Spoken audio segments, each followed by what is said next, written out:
Ini bersyukur kalau hari ini kita dipilih Tuhan untuk datang kembali ke tempat ini. Bukan suatu kebetulan kalau di luar sana orang banyak mengejar hadiah, banyak mengejar berkat. Bahkan di luar sana juga bersyukur kita dipanggil Tuhan ke tempat ini, kita sama-sama mengejar hadirat Tuhan. Amin. Bapak Ibu, kita akan siapkan hati kita, siapkan pujian penyembahan kita kepada Tuhan. Indahnya kasih Tuhan.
suka-suka dalam harapan kepadamu ya Tuhan.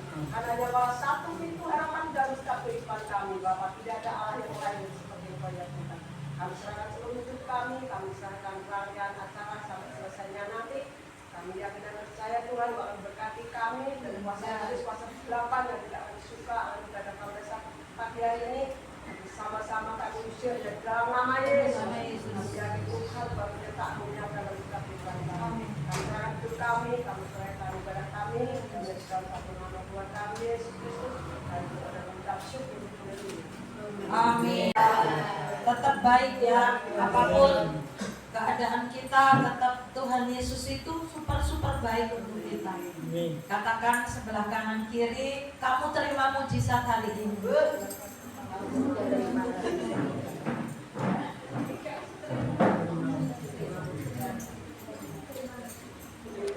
Langit dan bumi semuanya memuji Tuhan. Mari kita berubah untuk Tuhan Yesus.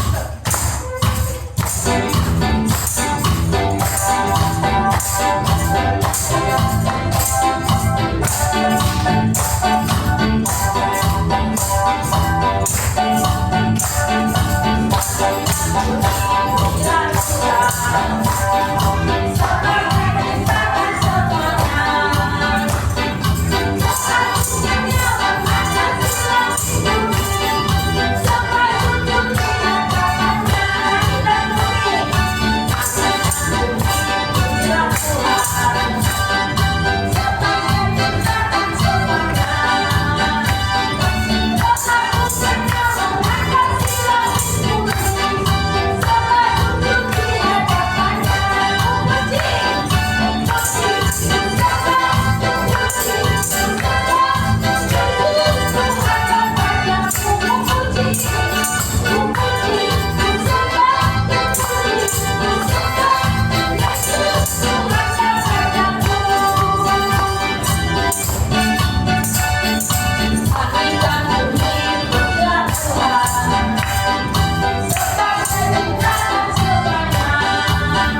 sedang untuk bangkit berdiri firman di pagi hari ini.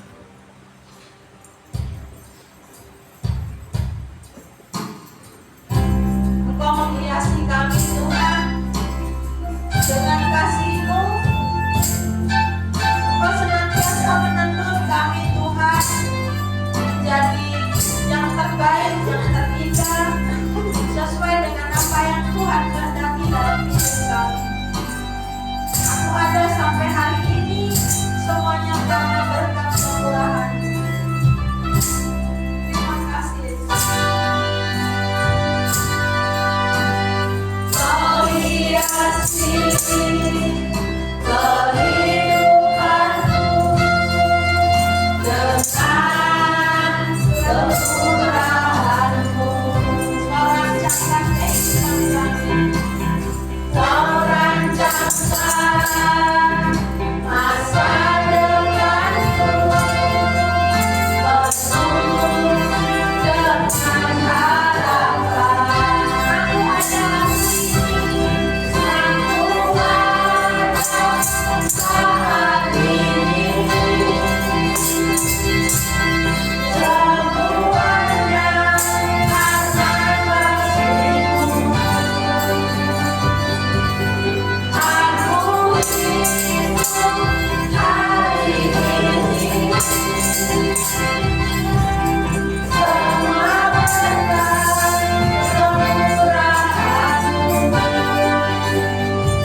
Tuhan terus mengikuti kami, dan biarlah juga hidup kami semakin baik, hidup kami semakin berkenan kepadamu. Terima kasih Yesus, terima kasih. Segala pujian, penyembahan kami persembahkan hanya untuk hormat kemuliaan nama-Mu. Dan saat ini kami siap Tuhan, Kau taburi hati kami, hidup kami dengan firman-Mu. Di dalam nama Tuhan Yesus Kristus yang siap sama-sama kita katakan amin. Kembali. Ya, shalom. Puji nama Tuhan, pada pagi hari ini kita kembali bersama-sama beribadah, mencari Tuhan, mencari kasih Tuhan, mencari pertolongan Tuhan, mencari wajah Tuhan. Karena dengan demikian maka kita akan memiliki hati yang tenang dalam menghadapi keadaan-keadaan yang. Ayat 1 kita baca sampai ayat yang keempat.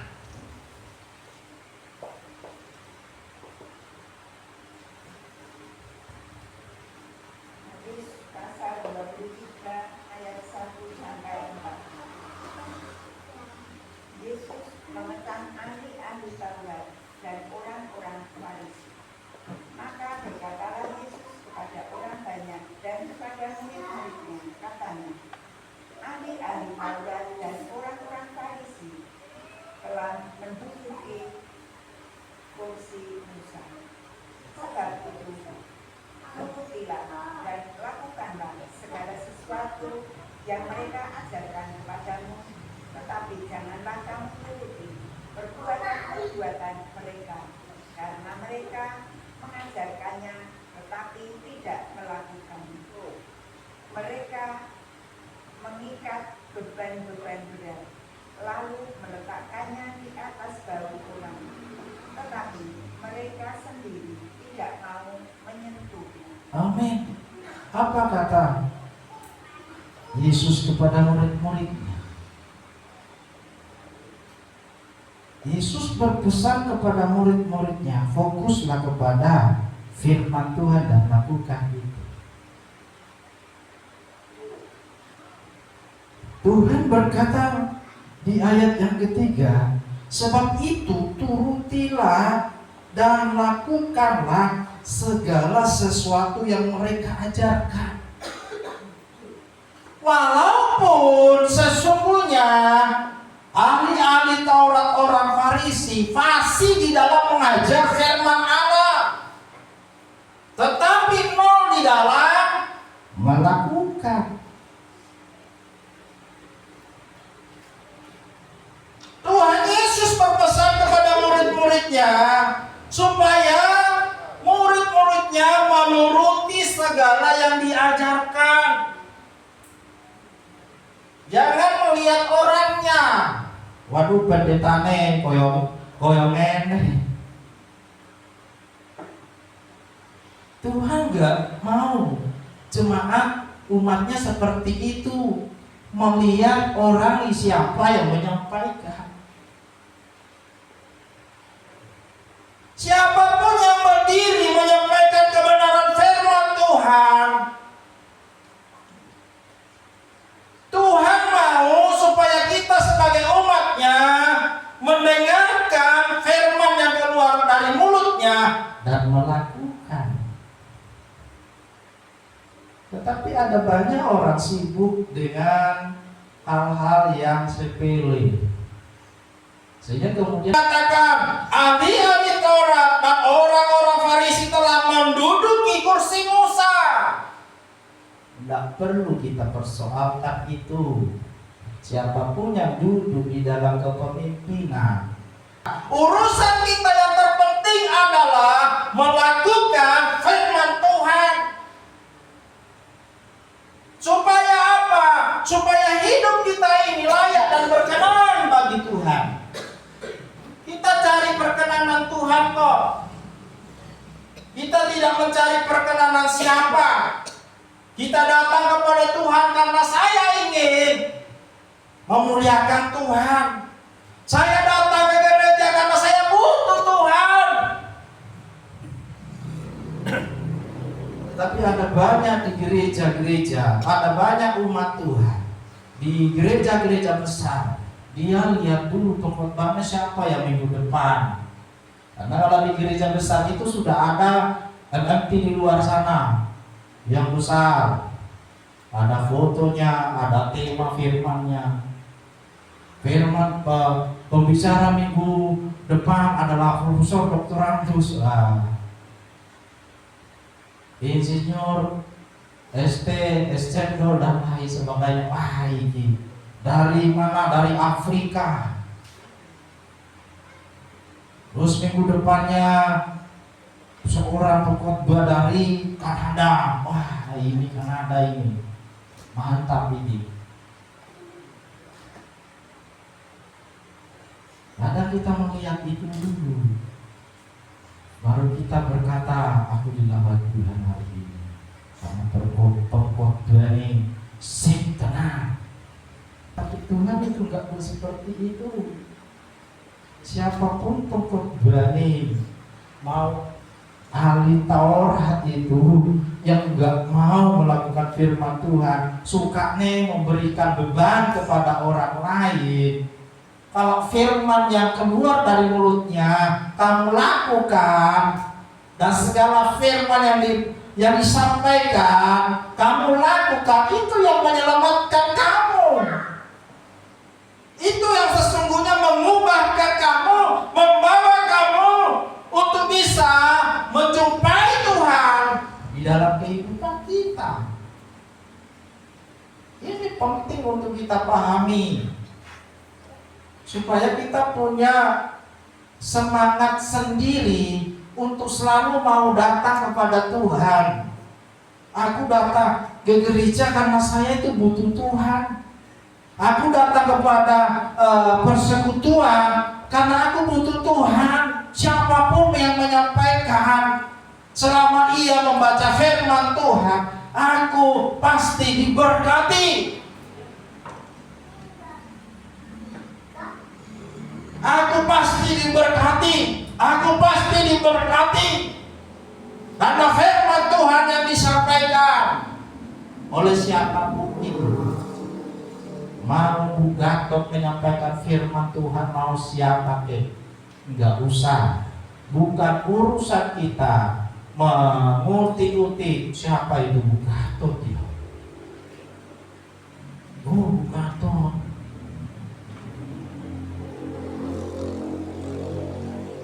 Atau mungkin Bu Ronald menyampaikan firman Tuhan, kita nggak ada kepentingan mau ungkit-ungkit Bu Ronald. Siapa ya Bu Ronald ya? Oh, Bu Ronald itu gini, ini, itu, dan lain sebagainya. Bukan itu yang Tuhan mau. Tangkap firman Tuhan, lakukan dalam hidupmu. Itulah yang menolong kamu. Kenapa kita sibuk dengan seseorang, dengan masa lalunya? Kenapa kita terlalu mudah mengingat masa lalu orang ketimbang firman yang disampaikan? Firman Tuhan itu akan selalu tumbuh dimanapun firman itu jatuh. Tetapi masalahnya, kenapa firman Tuhan tidak berbuah? Karena tanah hati yang berbatu-batu. Karena hati kita yang gak beres di hadapan Tuhan. Itulah yang membuat firman Tuhan tidak pernah berbuah dan tidak pernah bertumbuh. Karena hati kita. Kembali kepada hati kita masing-masing. Siapapun yang menyampaikan firman Tuhan, kalau hati kita itu baik, maka firman Tuhan itu akan bertumbuh dan berbuah. Tanah nggak pernah memprotes siapa petaninya yang menggarap kok. Apa ada tanah memprotes? Oh, saya itu kalau digarap orang minimal dia sudah pengalaman jadi petani. Apa ada?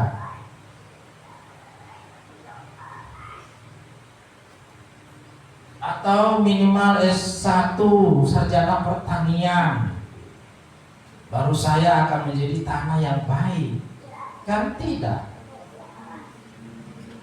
Kamu serius saja ngerjain tanah itu, mau punya sekolah, mau dari keluarga manapun, kalau kamu serius mengusahakan tanah itu baik, maka tanah itu akan menghasilkan, memberi buah yang baik. Oleh karena itu tugas kita adalah mendengar firman dan lakukan dalam kehidupan.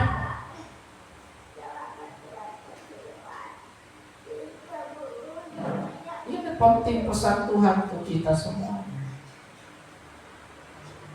supaya kita kalau ada masalah jangan kemudian mencari orang lain di luar sana.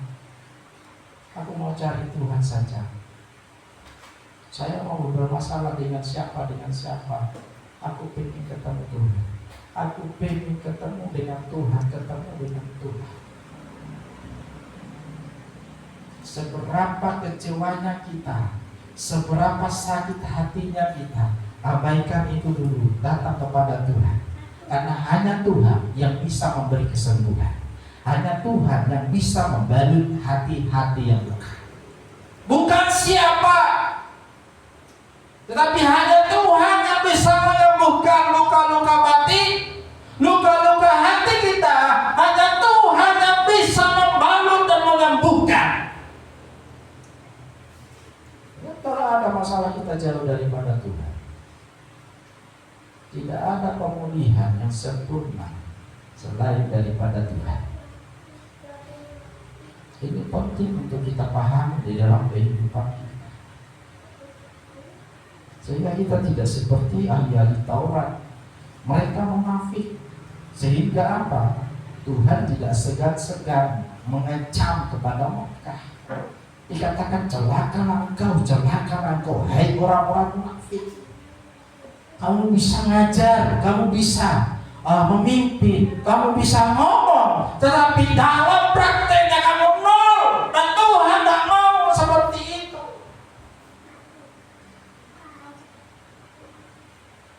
Itu urusannya Tuhan. Kalau ada gembalamu, pendetamu, hidupnya sakarek PDW, hidup dalam dosa, hidup dalam kenajisa, biarkan saja urusannya karo Gusti Yesus. Nggak usah kita ngurus-ngurusin, nggak usah kita bantuin Tuhan ngurusin pendeta seperti itu. Karena Tuhan terlalu mampu untuk mengubahkan dia. Atau Tuhan terlalu mampu untuk menendang dia sejauh-jauhnya dari komunitas kita. Buat apa kita urusin dia? Tetapi tugas kita adalah mencari Tuhan dan melakukan segala yang diperintahkan. Tapi kadang kita malah sibuk dengan kebalikannya. Sibuk mempersoalkan orang lain, tetapi kita membiarkan diri kita juga jauh daripada Tuhan.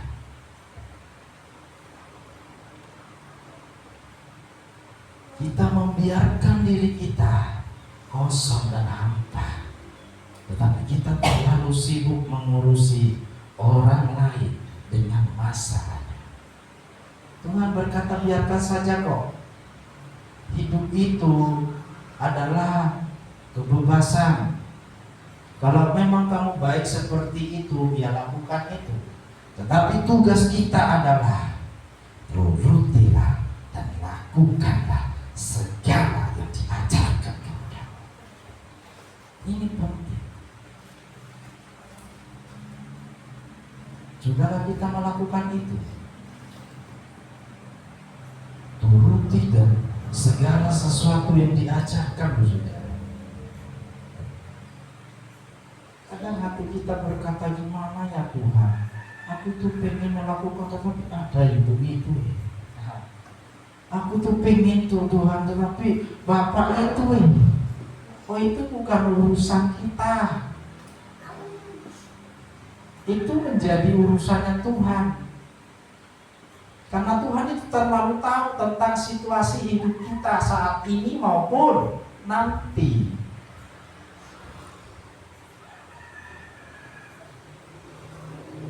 Jangan sampai kita kemudian dicabut juga dari komunitas-komunitas di mana Tuhan kita undang hadir di sana. Saya cukup diberkati renungan yang saya baca beberapa hari yang lalu bahwa kenapa kok ada anak-anak Tuhan ketika ada ibadah kok selalu ada alasan, selalu kok nggak ada waktu untuk Tuhan. Dan dia berkata begini, kemungkinan orang itu Tuhan sudah mencabut dia dari komunitas itu. Kemungkinan dia waktu yang diberikan oleh Tuhan sudah nggak ada, sehingga ketika ia berusaha, ketika ada hari Minggu, hari untuk ibadah, dia selalu tidak bisa hadir.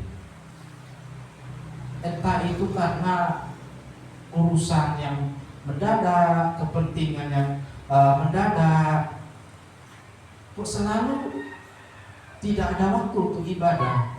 Siapa yang salah? Dan pendeta itu berkata, kemungkinan besar dia sudah dicabut oleh Tuhan dari ladangnya Tuhan.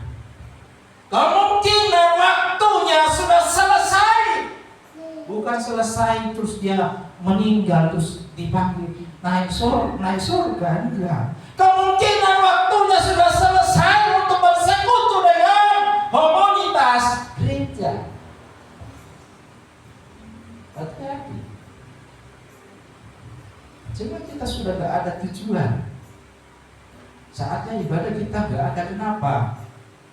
Bukan kita tidak tertarik lagi, tetapi memang nama kita sudah tidak ada di sana.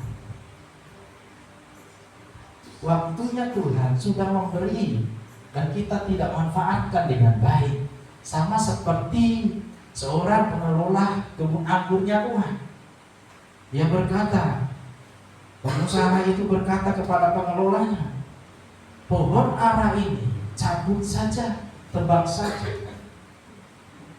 Tetapi pengelola itu berkata, biarkan dulu 1 tahun saja, aku akan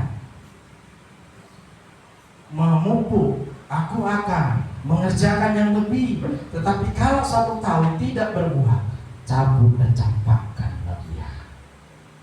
Dicabut dari apa? Dicabut dari gereja. Dicabut dari apa? Dicabut dari komunitas. Sehingga apa? Sehingga dia seperti orang tersesat di luar sana. Mengenal kebenaran, mengerti kebenaran sudah enggak? Sudah bagi dia adalah sesuatu yang sia-sia.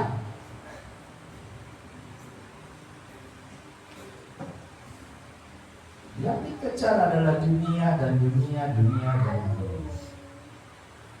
Tetapi hati kita sudah mulai hampa. Tuhan tidak mencari jumlah, Tuhan tidak pernah mencari jumlah kita berapa ikut Tuhan. Tetapi Tuhan mencari kualitas hati.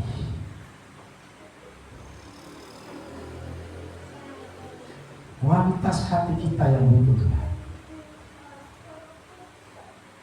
Tantangan hari demi hari semakin sulit. Tetapi ketika kita dekat dengan Tuhan, maka Tuhan akan senantiasa menolong kita. Asalkan kita senantiasa mau menuruti dan melakukan segala yang diperintahkan Tuhan. Tuhan mencari orang-orang yang mau melakukan firman. Bukan pelayan-pelayan seperti ahli-ahli Taurat. Setiap Sabat mereka melayani. Setiap Sabat mereka duduk paling depan, kata firman. Ahli-ahli Taurat adalah orang-orang yang selalu dihormati dengan pakaian jubahnya. Setiap hari Sabat mereka melayani, mereka sibuk melayani. Tetapi sesungguhnya dia tidak mau melakukan sesuatu, dia selalu ingin memberikan beban kepada orang lain. Tetapi dia sendiri tidak mau melakukan. Tuhan tidak butuh orang-orang begini. Tetapi Tuhan juga membiarkan dia melayani loh saudara. Walaupun dia tidak bisa melakukan firman, tetapi ternyata Tuhan juga mengizinkan dia melayani. Kata firman Tuhan pada pagi hari ini, ahli-ahli Taurat, orang-orang Farisi sudah melayani loh saudara. Tetapi pelayanan mereka buat dirinya adalah sebuah apa? Sebuah kecaman.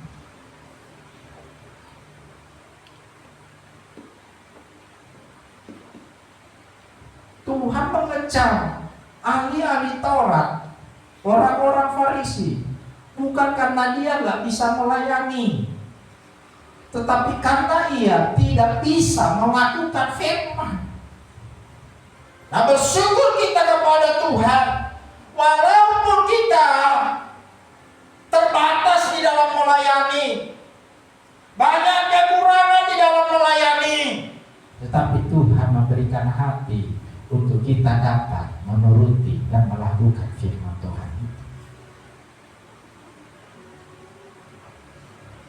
Jadi ukuran seseorang hidupnya berkenan kepada Tuhan bukan karena ia sudah melayani, bukan juga karena ia sudah jadi gembala sidang kayak saya mungkin.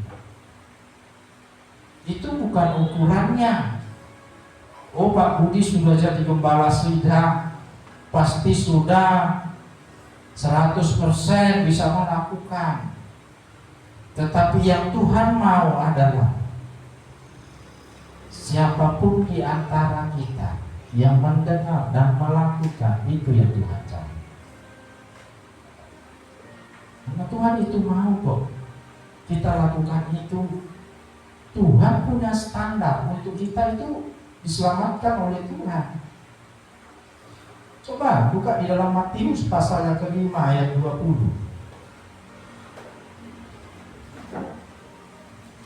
Saya ulangi, Matius pasal yang ke-5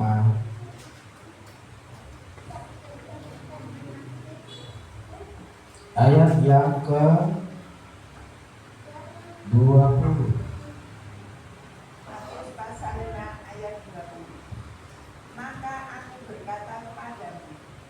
Jika hidup keagamaanmu tidak lebih benar daripada hidup keagamaan ahli-ahli Taurat dan orang-orang Farisi, sesungguhnya kamu tidak akan masuk ke dalam kerajaan surga. Amin.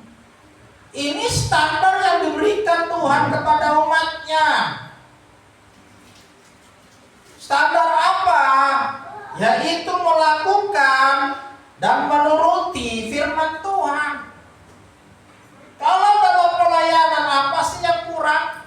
Ahli Taurat, namanya juga ahli.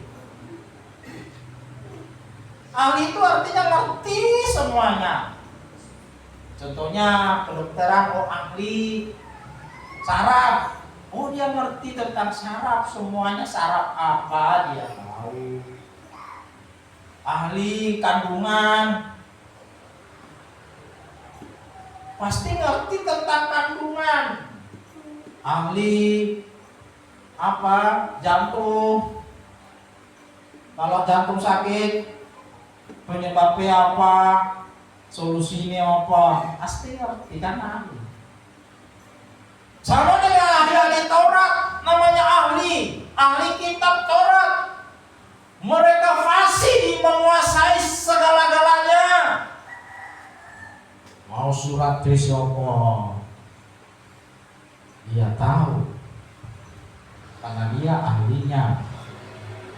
Artinya tidak diragukan lagi dalam hal firman Allah. Tetapi apa yang kurang dari mereka? Dia fasih, dia mampu mengajar, tetapi apa? tetapi gagal di dalam melakukan. Apa yang dilakukan supaya orang lain lihat, wah Bapak mantap teman.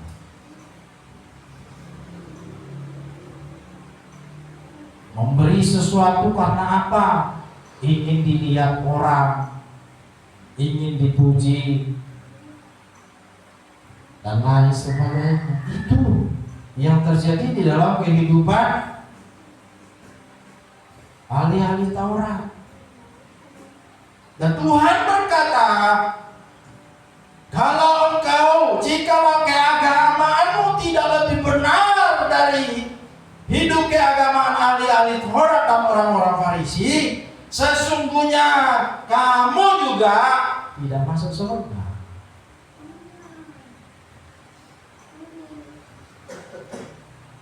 Tadi firman Tuhan mengatakan, ahli-ahli Taurat, orang-orang Farisi, yang ada dalam hidupnya apa?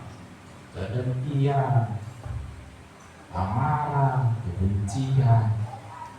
Ketika Yesus melayani dengan kuasa, mereka itu berupaya menjebak Yesus.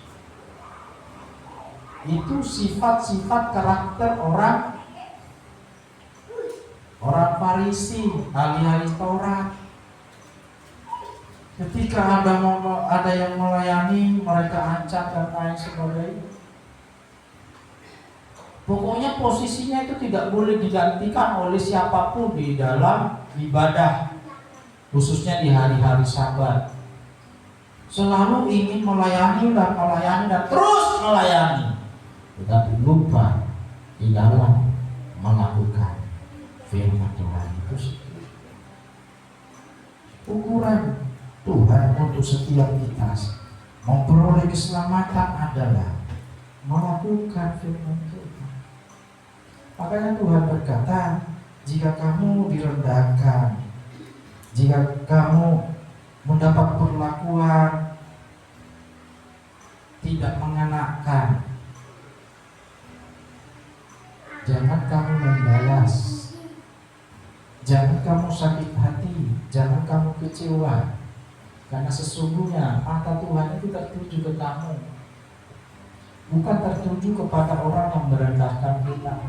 Tetapi saat kita mengalami kondisi seperti itu, sesungguhnya mata Tuhan itu terarah kepada kita. Saat kita direndahkan serendah-rendahnya, saat kita dipermalukan semalu-malunya, sesungguhnya di sana letakkan Tuhan akan mengangkat hidup kita.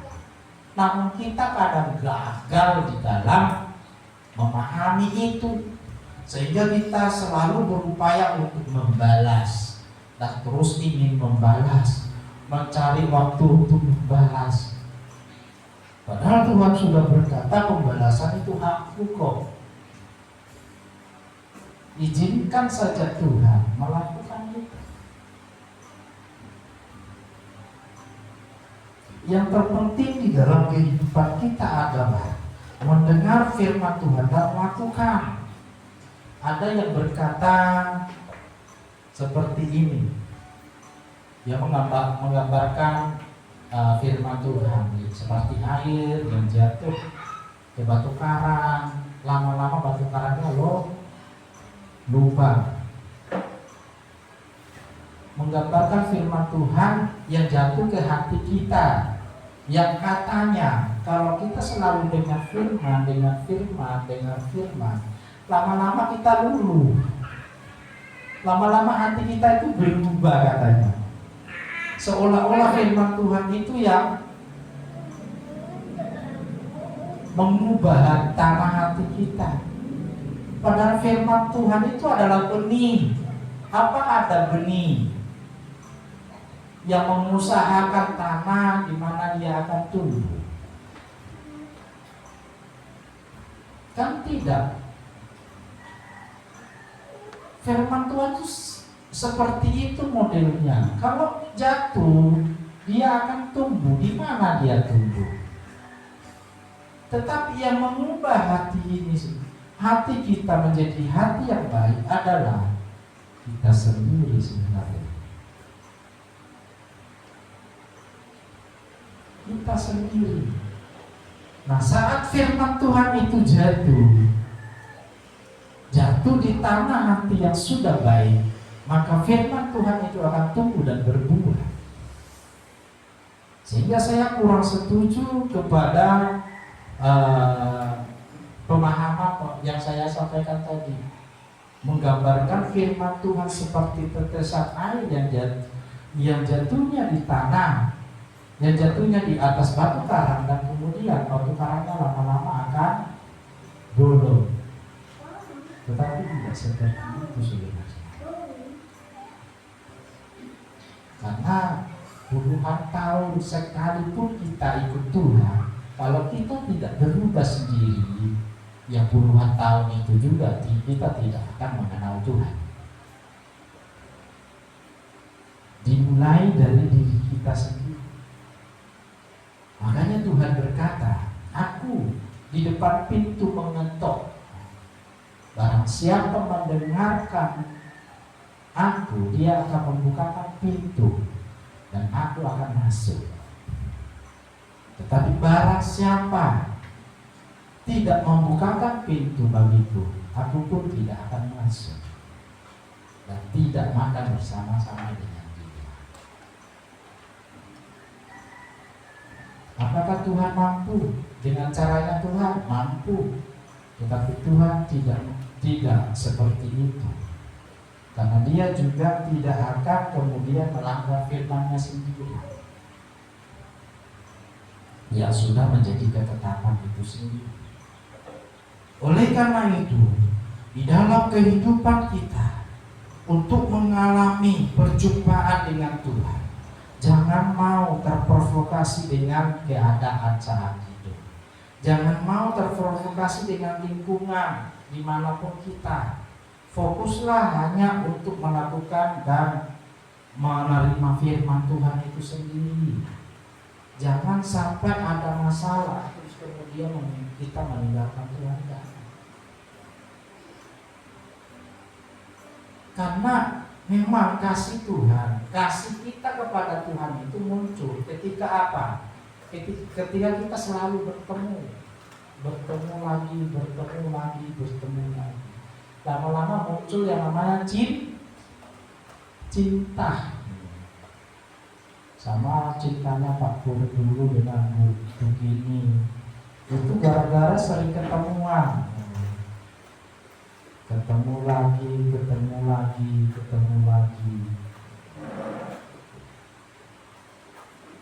Saya juga dengan istri saya seperti itu. Karena sering ketemu.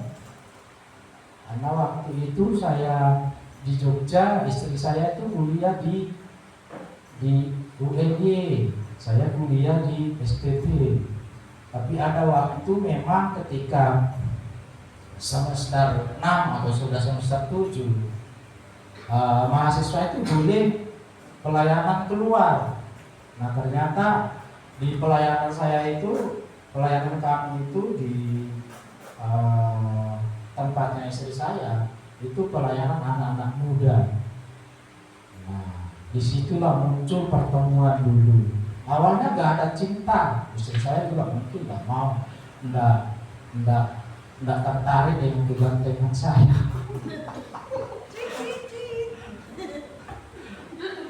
Sama dengan saya juga nggak tertarik sama dia, istri saya. Tetapi kenapa kok kemudian muncul benih-benih cinta itu? Karena sering ketemu. Setiap minggu sekali ketemu, sering ngobrol, cerita. Istri saya lama-lama dia juga perhatian sama saya. Pernah nggak mengalami kayak gitu? Pastinya juga pernah, pasti. Jangankan saya, Pak Ronald sama Bu Ronald baliknya juga gitu. Semuanya diawali dengan itu. Awalnya nggak ada cinta. Bu Tarmi juga paling ya sama Pak Sarjono, Pak Sarjono ini. Mungkin juga gitu. Tetapi lama-lama sering lihat, sering ketemu, sering nyapa, akhirnya muncul benih-benih cinta.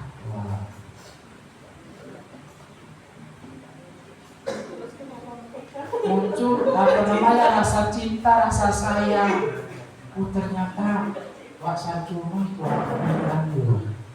Suaranya prank, enak dengar.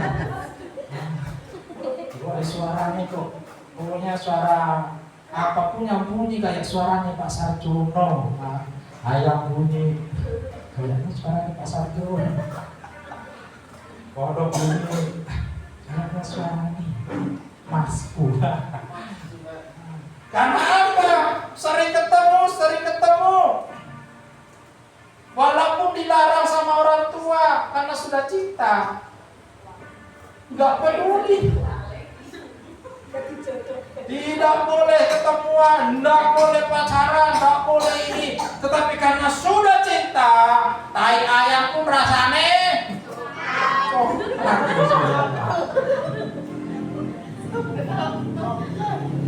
Mau ada hambatan ke, orang peduli. Mau dilarang ke, orang peduli. Asalkan saya bisa ketemu dengan si dia. Demikian juga kalau kita sudah jatuh cinta sama Tuhan. Kalau saudara sudah jatuh cinta sama Tuhan, saudara tidak akan tidak akan pernah ingkar janji. Kalau saudara sudah cinta sama Tuhan, itu semuanya sudah rasanya coklat loh saudara. Mau hujan ke, mau gelap ke, ketakutan sudah hilang. Demi ketemu sang pujaan hati. Ada lagunya, pujaan hati. Halo, apa kabarmu? Mungkin itu lagunya kalau sudah jatuh cinta. Lagunya siapa itu? Angin pujaan hati. Apa kabarmu? Supaya kamu baik-baik saja. Pujaan hati.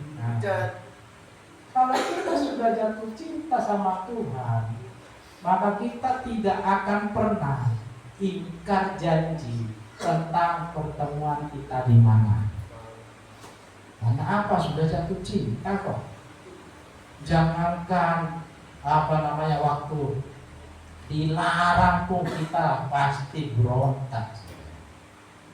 Tapi sekarang ini perlu dipertanyakan, cinta kita sama Tuhan itu udah seperti apa?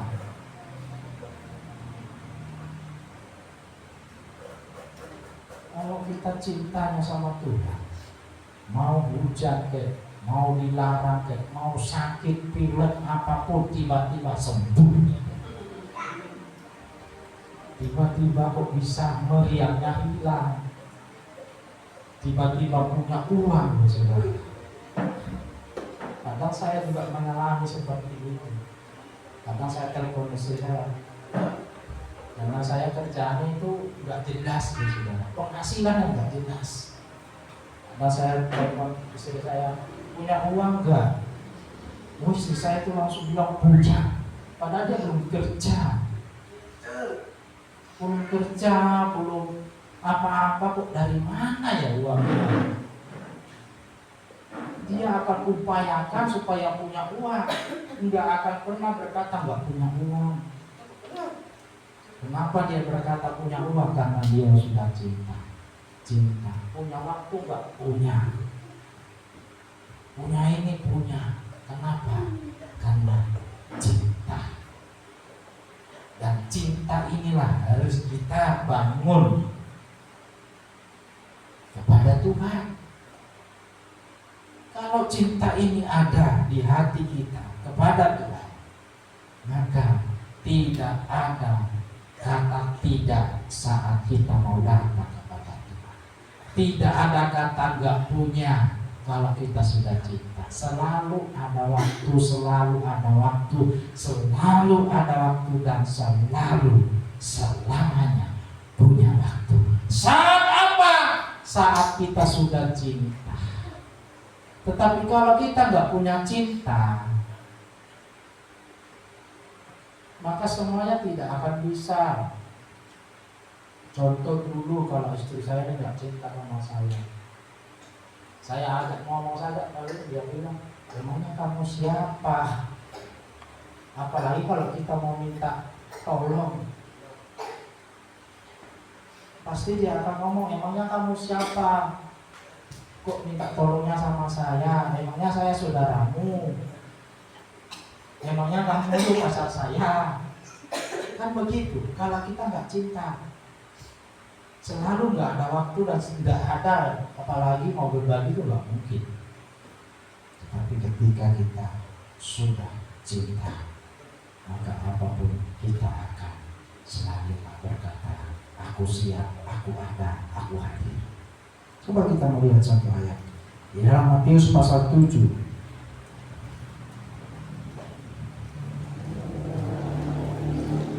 Ayat 21.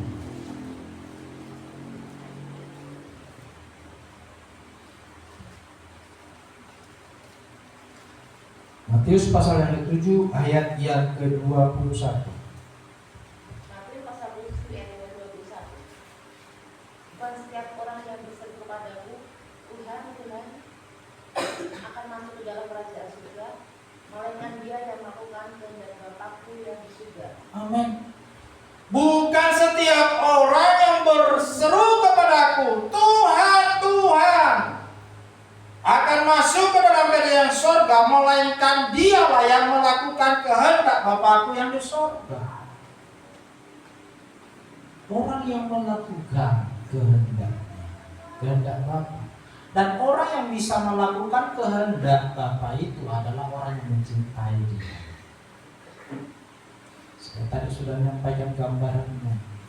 Kalau kita mencintai kepada orang lain, kita disuruh sana sini, pasti kita akan mau.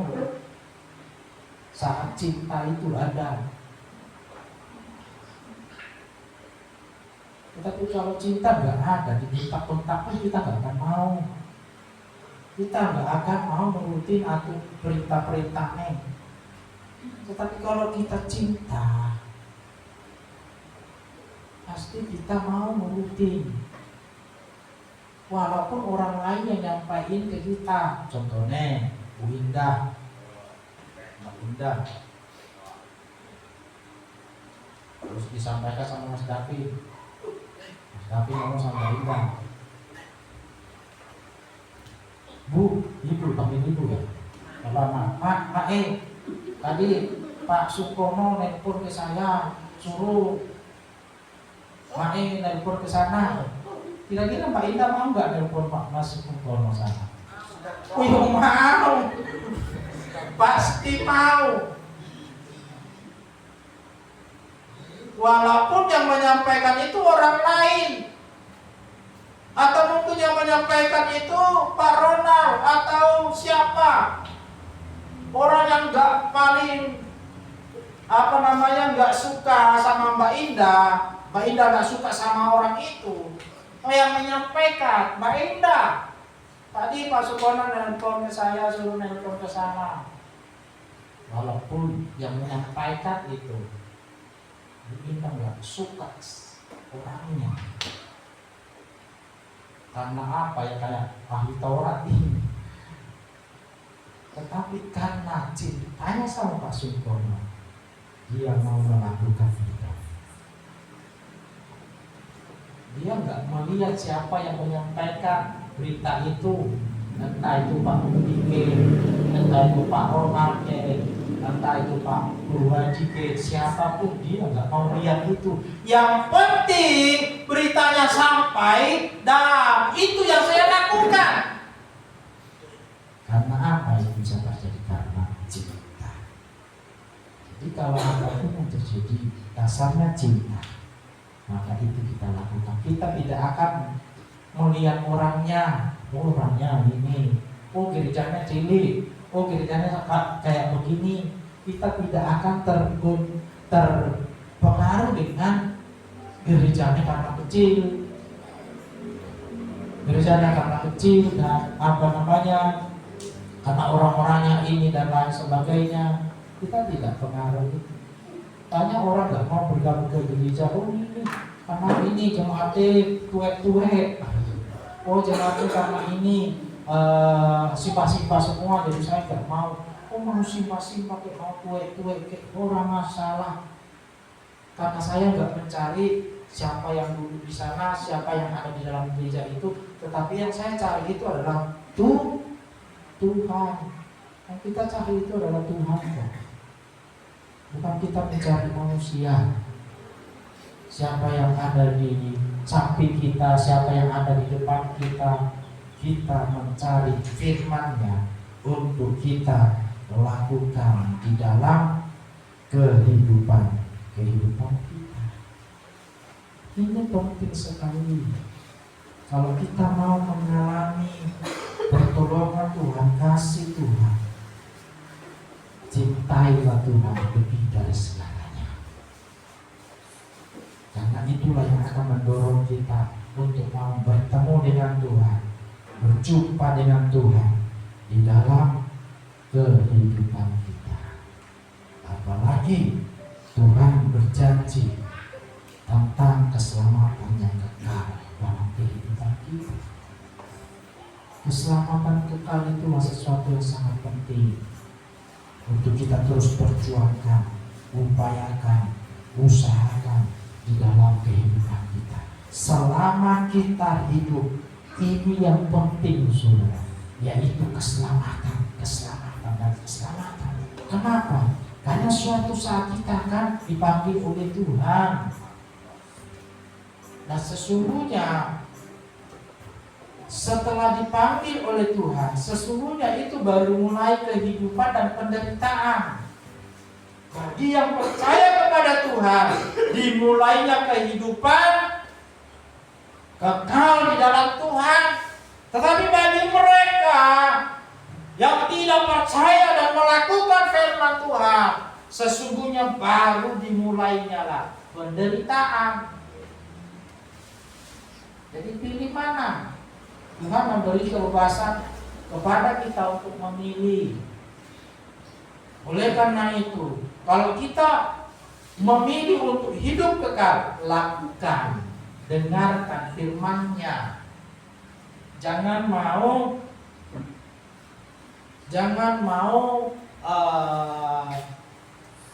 meninggalkan Tuhan karena seseorang itu bisa saja dipakai Tuhan untuk mendewasakan kita, bisa saja dipakai Tuhan untuk memproses hidup kita, bisa saja dipakai Tuhan untuk apa? Untuk kita lebih peka lagi dan lebih dekat lagi dengan Tuhan dan lebih mengandalkan Tuhan. Jadi nggak ada yang salah. Apapun Tuhan bisa pakai kok untuk mendewasakan kita. Entah itu anak kita, entah itu suami kita, entah itu pekerjaan kita, entah itu lingkungan kita, entah itu orang-orang dekat, orang jauh, orang apapun, bisa dipakai Tuhan untuk mendewasakan kita sehingga kita memperoleh keselamatan di dalam Tuhan. Lakukan firman-Nya. Sebagai ayat terakhir, coba kita lihat di dalam Lukas pasal yang ke-16.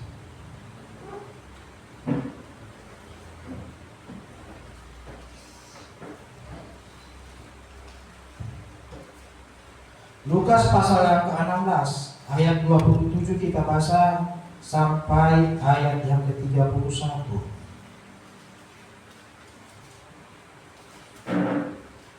Saya ulangi, Lukas pasal yang ke-16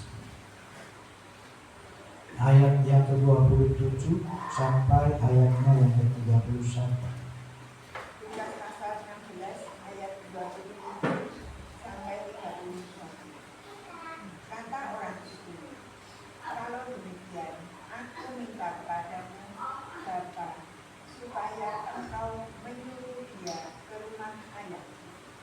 Sebab masih ada 5 orang saudaraku, supaya ia memperingati mereka dengan sungguh-sungguh, agar mereka jangan masuk ke dalam tempat penderitaan. kata Abraham, ada pada mereka kesalahan kesaksian Musa dan para nabi, baiklah mereka mendengarkan kesaksian itu. Jawab orang itu, tidak, Bapak Abraham. Tetapi jika ada seorang yang datang dari antara orang mati kepada mereka, mereka akan bertobat. Maka Abraham kepadanya, jika mereka tidak mendengarkan kesaksian Musa dan para nabi, mereka tidak juga akan mau diyakinkan sekalipun oleh seorang yang bangkit dari antara orang mati. Amin. Kita tahu dalam perikop ini adalah orang kaya yang mati dan orang miskin yang mati, yang itu Lazarus. Pada waktu Lazarus mati, dia masuk dan dipangku oleh Abraham. Tetapi pada waktu orang kaya mati, kemudian masuk di dalam siksaan. Dan di sini kita melihat bahwa ternyata setelah kematian masih bisa berkomunikasi, dan kita masih mengenal siapa yang pernah kita kenal, yang pernah kita bersama dengan kita di bumi. Dan pada waktu itu orang kaya ini meminta supaya Lazarus itu kembali ke bumi, mengingatkan kepada saudara-saudaranya supaya mereka berubah dan bertobat, karena semuanya seperti orang yang sudah mati, orang kaya ini. Mereka sombong, suka ngatur-ngatur. Nah, ini orang kaya ini selama hidupnya suka ngatur ya mati pun ya suka ngatur, saudara. Bayangkan Abraham saja dia atur. Oh Abraham, suruhlah Lazarus itu. Suka nyuruh orang, nyuruh orang. Suka perintah orang. Dan ternyata itu kebawa, saudara. Sampai mati pun dia kebawa, suka nyuruh orang karena kesombongannya. Karena ia orang kaya, seolah-olah di mana saja bisa ngatur-ngatur orang, perintah orang. Sampai mati pun Abraham pun diperintah, suruhlah Lazarus itu ke bumi. Soalnya saudaraku di sana masih ada yang hidup 5 orang masih dan punya tabiat karakter kayak saya ini. Supaya kalau Lazarus ke sana dia akan bertobat. Dan dia tidak masuk sini. Apa kata Abraham? Kata Abraham, jika mereka tidak mendengar kesaksian Musa dan para nabi di sana, mereka juga tidak akan bisa diyakinkan sekalipun oleh seorang yang bangkit dari antara orang mati. Dia tidak akan menerima. Di sana ada kitab perjanjian lama, ada kitab perjanjian baru. Di sana juga ada hamba-hamba Tuhan. Nah, kalau dia dengar itu dan melakukan itu, dia pasti selamat kok.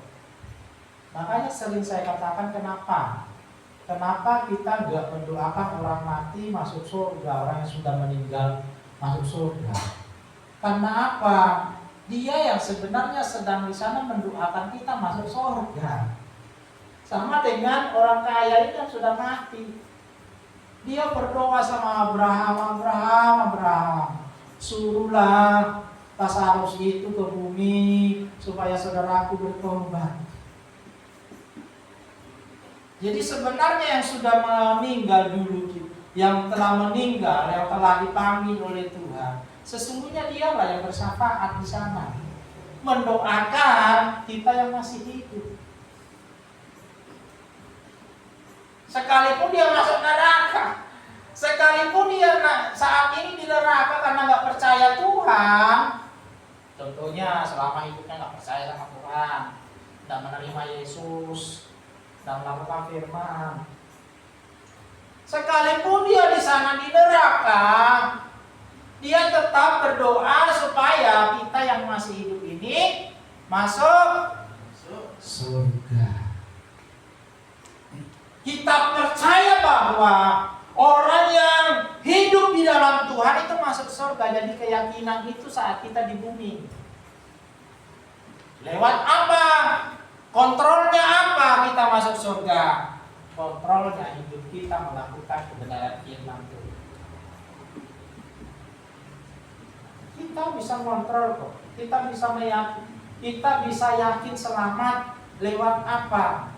Lewat kita melakukan firman Tuhan, mendengarkan dan melakukan firman. Jadi ini memang dibalik banyak orang percaya, orang yang sudah dipanggil Tuhan masih berdoa biar katanya masuk surga. Lalu tidak seperti itu. Orang Kristen mati masuk surga, yakin nggak? Yakin.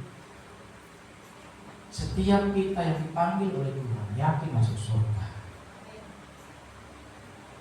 Nah, kalau ada pemahaman orang yang sudah meninggal kita doakan masuk surga, oh dia yang ngerti, oh dia tinggalnya di mana. Kita tuh nggak ngerti. Dia yang sudah paham masuk surga karena dia sudah ke sana. Nah, kita ini yang di bumi ini yang saat ini sedang didoakan oleh sedulur-sedulur kita di sana. Bersyukurlah kalau ada sedulurnya sudah dipanggil Tuhan. Bersyukurlah kalau ada bapak ibunya sudah dipanggil oleh Tuhan. Dialah yang meminta di sana. Supaya kita yang sekarang ini bisa selamat. Oleh karena itu tugas kita adalah di bumi ini saling mendoakan. Saya mendoakan Bapak Ibu mendoakan saya. Yang sudah dipanggil Tuhan, kita percaya dan sangat yakin Tuhan menerima dia. Tuhan telah memberi dia mahkota kehidupan. Sama halnya hari ini kita memperingati 2 tahun Ibu istri tercinta Pak Gito telah bersama Tuhan di surga.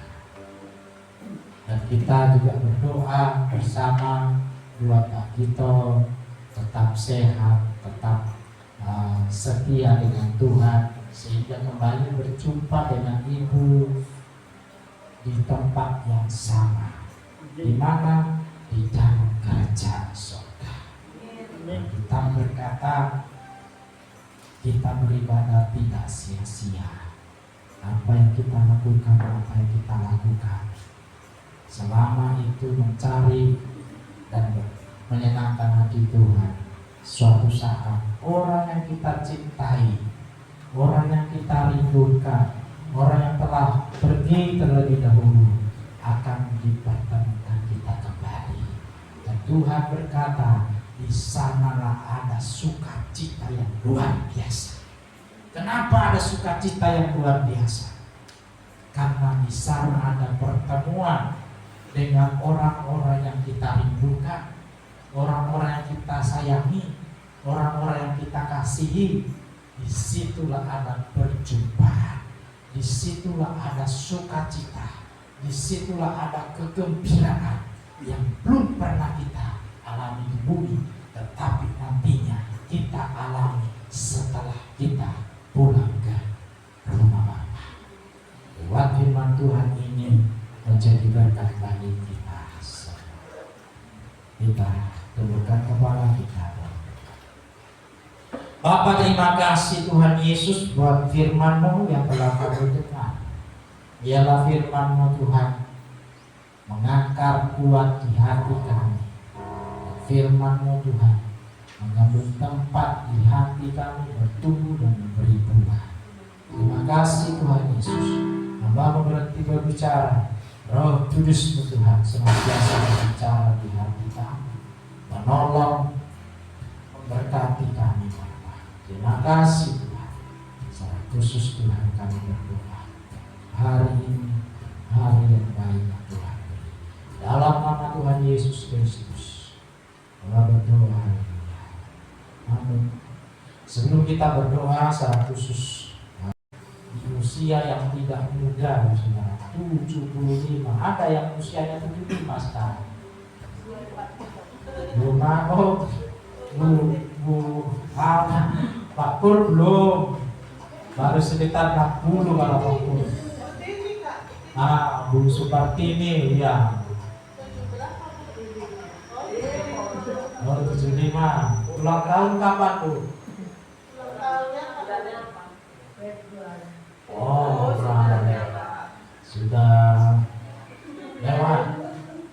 sudah lewat berapa bulan yang lalu.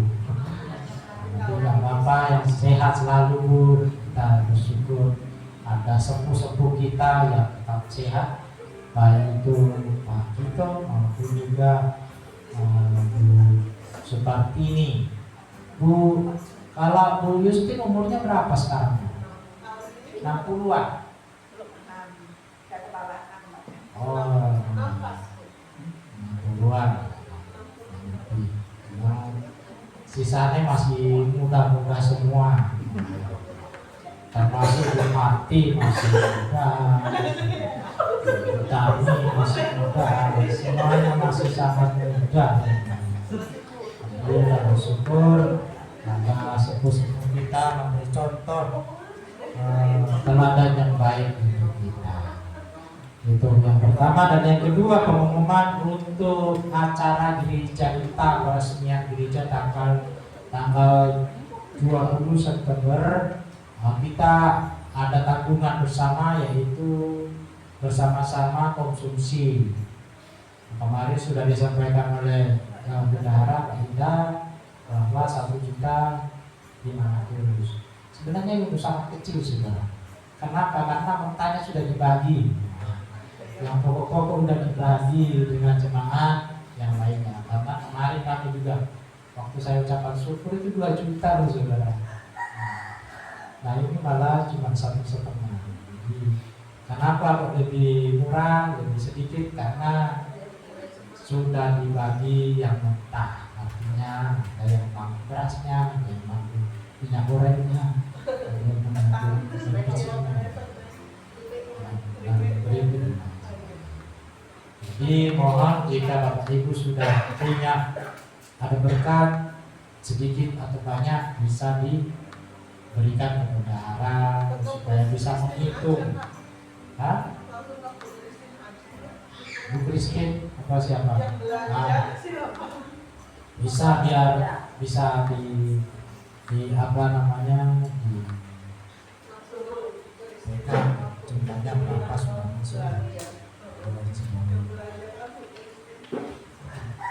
Itu pengumuman dari kami. Ibadah seperti biasa yang melayani Tuhan sesuai dengan ibadah, dan juga ada konser di setiap hari Rabu juga saya juga buat.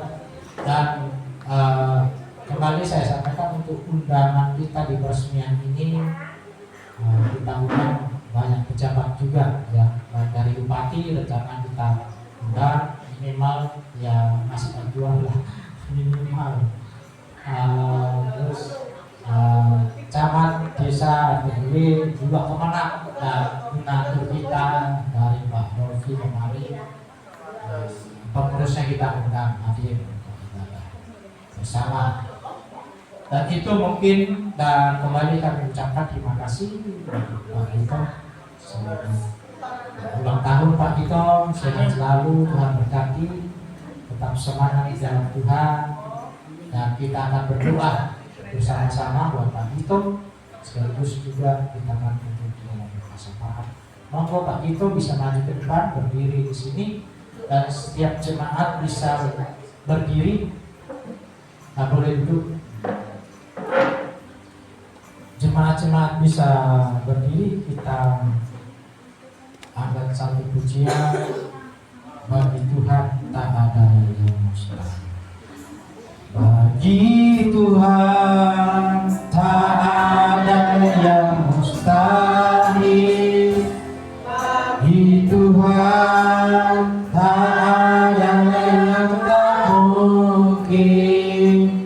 Mujizatnya disediakan bagiku, diangkat dan dipulihkannya.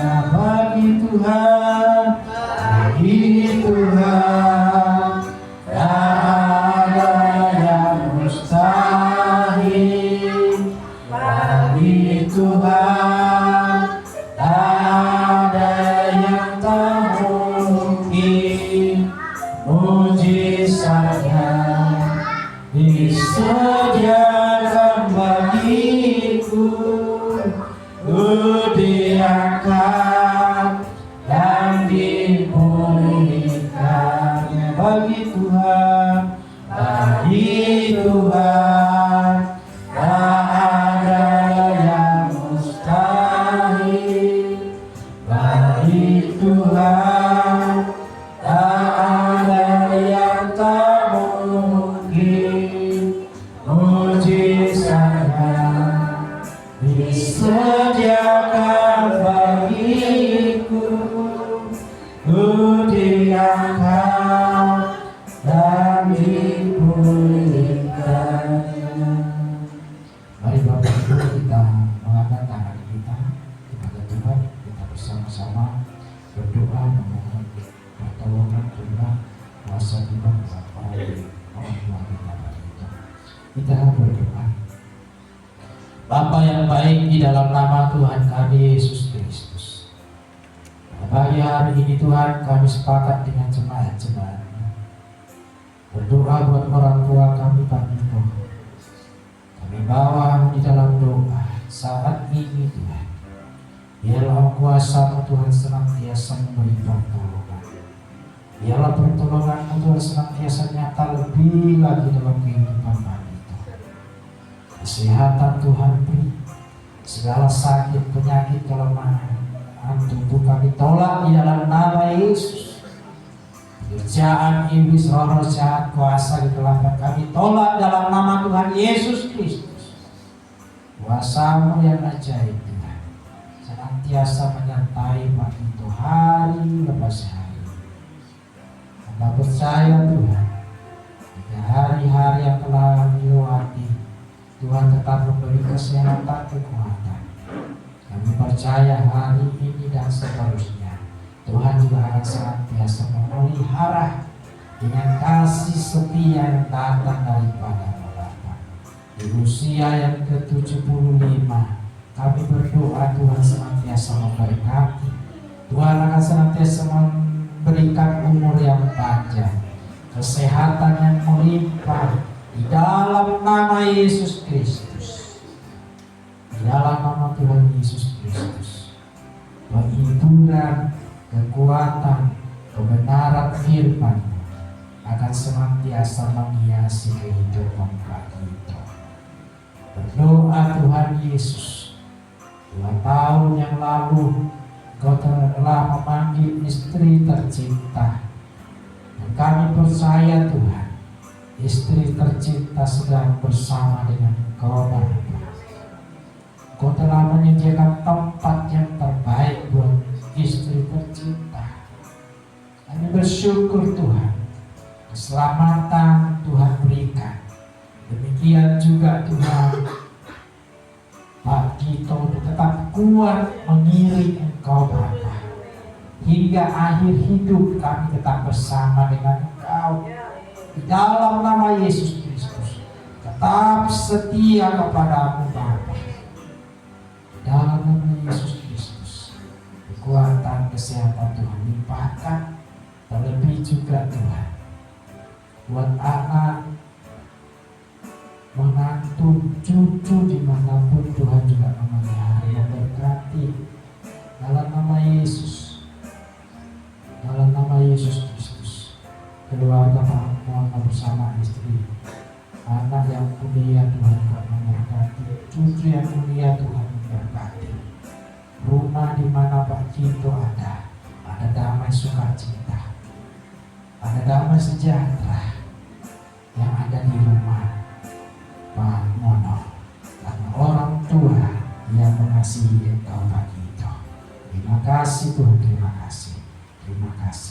Berdoa juga buat berkat-Mu Tuhan yang telah disediakan oleh keluarga Pak Akmono, keluarga Pak Tito. Tuhan memberkati berkat-Mu Tuhan. Sucikan, kuduskan untuk kami menikmati berkat-Mu, menjadi sumber kesehatan bagi tubuh kami. Keluarga yang sudah menyediakan tidak berkekurangan, tapi menjadi sumber berkat-Mu terus selalu baru dalam keluarga. Terima kasih Tuhan, terima kasih. Dalam nama Tuhan Yesus Kristus kami berdoa. Haleluya, haleluya. Kita akan pujian kami memuji bersama. Kami memujikan bersama-Mu.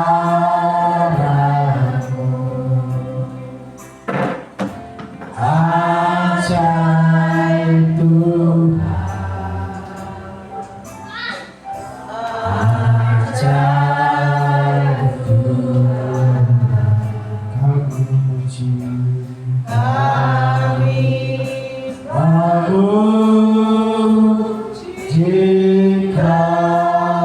bersama-Mu.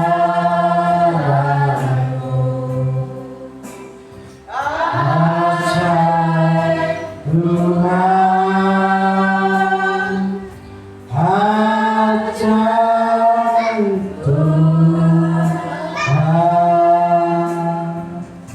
Kami berdoa Tuhan, suasana bangsa kami pagi hari ini, Tuhan Kau berkati bangsa kami Tuhan. Tuhan Kau kendalikan bangsa kami Tuhan, yang saat ini terjadi banyak demonstrasi, ada kerusuhan terjadi. Tuhan tolong bangsa kami Bapa, pemimpin-pemimpin bangsa kami Tuhan, berikan roh-Mu kepada mereka, roh hikmat, roh pengertian, roh yang takut akan Engkau Bapa. Tuhan Kau mengendalikan bangsa kami, berkati bangsa kami, pulihkan bangsa ini Tuhan. Terima kasih Tuhan, terima kasih. Secara khusus lingkungan di mana kami berada, ada kedamaian, ada kebenaran firman-Mu yang menuntun, menguasai, memimpin dimanapun kami tinggal. Terima kasih Tuhan, terima kasih. Dan sebentar kami akan pulang dari tempat ini. Tuhan malah menjaga langkah kami, sepeda motor yang kami tumpangi tidak mengalami kerusakan, tetapi kami Tuhan sampai dengan selamat di rumah kami masing-masing. Terima kasih Tuhan, terima kasih Tuhan, terima kasih. Mari saudaraku, kita arahkan tangan kita kepada Tuhan. Ulama saudaraku dengan damai sejahtera, dan biarlah berkat pertolongan dari Allah Bapa, cinta kasih Tuhan Yesus Kristus, dan persekutuan dalam Roh Kudus akan memelihara hati dan pikiranmu dari hari ini sampai Maranatha Tuhan Yesus datang kembali. Bapa terima kasih, Bapa terima kasih, Bapa terima kasih.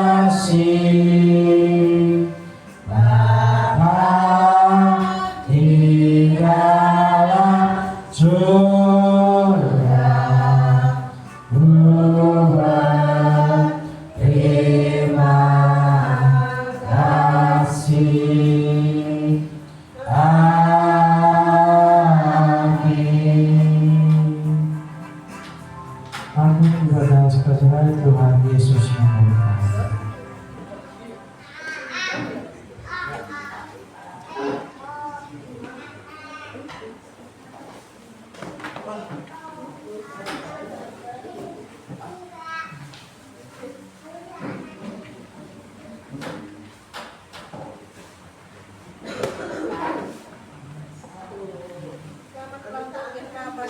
Sehat selalu Pak.